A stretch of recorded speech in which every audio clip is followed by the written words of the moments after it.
Alright, step one, go to your lever in the front, push it all the way forward, push your seat all the way back.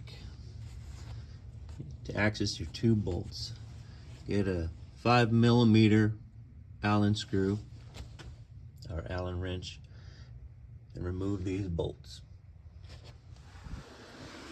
And when you take these bolts out to take the seat out, there's a spacer inside of here. Make sure you do not lose those. That's what gives it all the strength right in there.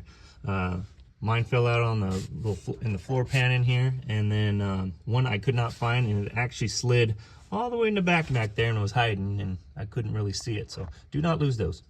Step two, remove your seat belts through the holes.